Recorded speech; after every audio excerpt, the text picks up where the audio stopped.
На неделе в Бишкеке прошел и национальный форум, посвященный 30-летию принятия Конвенции ООН по правам ребенка и 25-летию присоединения к ней Кыргызстана. В его работе принял участие президент Жээнбеков, который выступил с приветственной речью. Президент отметил, что в стране началось увеличение числа пожилых и сокращение молодых людей.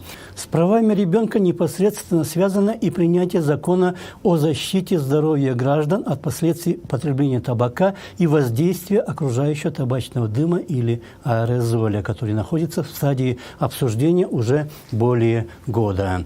Любой здравомыслящий отец, который сам, может быть, давно курит, будет ругать своего ребенка, если застанет его сигаретой. Однако государство такой заботы о здоровье детей и вообще населения не особенно выказывает.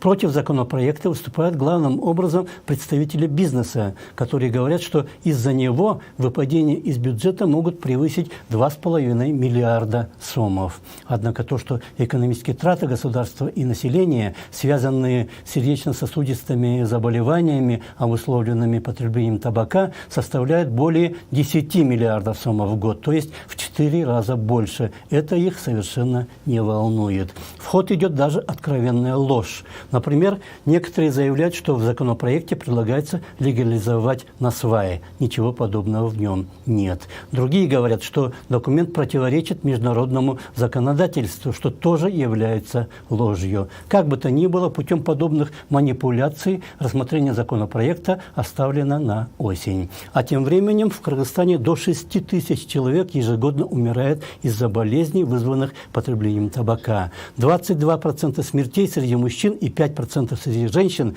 происходят по причине курения. При этом 40% мужчин, умирающих от рака, умирают от рака легких. Об этом еще один сюжет Бакыта Кулчуманова.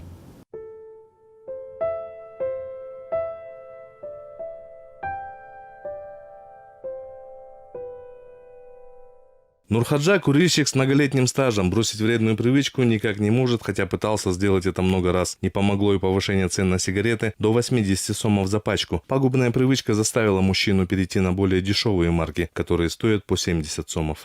Я уже курю, у меня стаж уже 30 лет. Пытался бросить, пробовал, но все равно тяга есть. Курю в день, к примеру, пачку-полторы уходит в день. Но насчет того, несмотря сейчас, как и сигареты каждый месяц добавляется, даже это не останавливает. Новый законопроект, который почти полностью запрещает курение, Нурхаджа считает очень хорошим. Возможно, большие штрафы помогут избавиться от вредной привычки. Бросить курить не проблема, но когда видишь на улице или в общественных местах людей с сигаретой, тяга к дыму становится сильнее. Вообще я такую инициативу поддерживаю. Желательно бы меньше курили бы в общественных местах. Но там не только курящие сидят, там сидят в основном народ только и не курящие. Когда не курящие рядом с курящим сидят, это очень неприятно. Но я сам курю, постараюсь вот в общественных местах, что желательно не курить.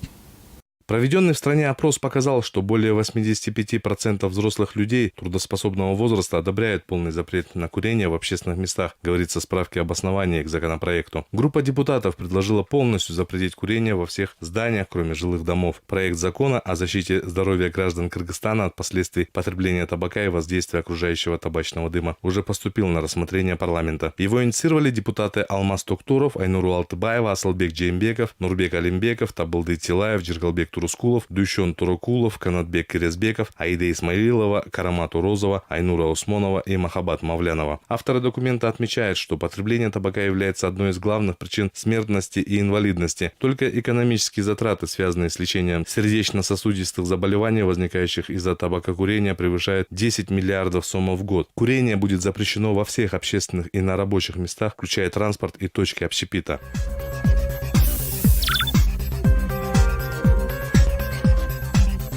В начале года в Кыргызстане увеличили штраф за курение в неположенных местах. Теперь горожане должны будут заплатить за это 1000 сомов вместо 500. Но по сути эта инициатива не работает. Людей, курящих в общественных местах, можно увидеть часто.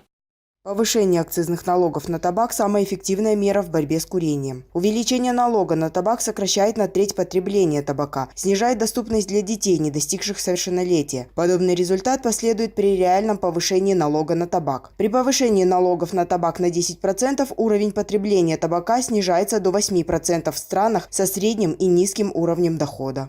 Более 96% опрошенных бизнесменов тоже предпочли бы полностью запретить курение в помещениях общепита, так как в кафе и барах, где разрешается курить, воздействию табачного дыма подвергается как некурящие посетители, так и весь обслуживающий персонал. Другое новшество, предполагаемое законопроектом, одинаковый контроль за потреблением всех видов табачных изделий, включая кальян, электронные сигареты и даже насвай. Также отмечается, что сигареты часто продают поблизости от школ. По мнению депутатов, это является доказательством агрессивного маркетинга табакопроизводителей, в связи с чем предлагается запретить любую рекламу табака, в том числе и в местах торговли. Согласно подсчетам парламентариев, в перспективе такие меры позволят снизить уровень курения в стране на 30% и сэкономить до 50% средств, выделяемых на устранение последствий потребления табака.